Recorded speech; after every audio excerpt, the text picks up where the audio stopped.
Makapalipay sa iyang inahan ang nahimong motivation sa nag-inusarang sugbuanon nga nalakip sa top 10 sa 2025 Criminology Licensure Exam. Ang iyang istorya sa report ni Femari Dumabo.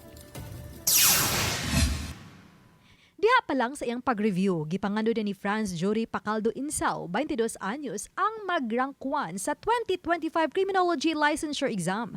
Alang kaniya, mas mayong pinakataas nga dapit ang panganduyon, kay kundi man makabot, at least siguradong makapasar. Kini ang mindset sa batanong taga Barangay Atabay lungsod sa Alcoy o criminology graduate sa University of Visayas.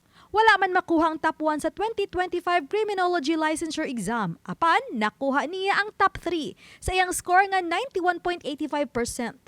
Sa 36,768 ka mga examinees, 22,245 kun 60.50% lang ang nakapasar.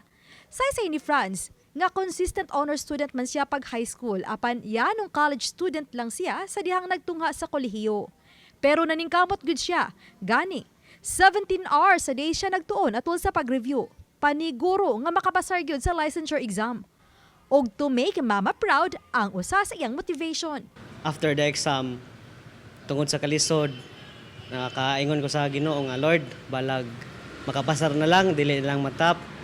Pero kaloy sa Ginoo gihatag gyapon niya ang top 3, ma'am. And I am so thankful and blessed.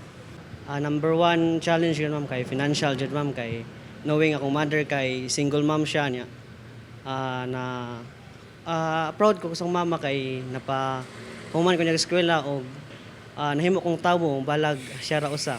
Matod ni Franz nga tinguha niya pohon ang makasod sa Bureau of Fire Protection og makaeskwela og balik aron maabogado. Apan sa di pa kininduhan niya kapangandoy, but-una niya mahimong magtutudlo. Mutit siya ko, ma'am, kay ganahan muna ako ang silbi promise ni God nga if tagaan ko niya opportunity o higayon akong ibalik sa uban, akong i-share sa uban unsa akong nakatunan. Ako ang matambag lang nila is kuan ng suffer, persevere, and it will lead to success. No free lunch, that is kailangan gani mo pagtrabahoan ang imong if ganahan gid ka makabot.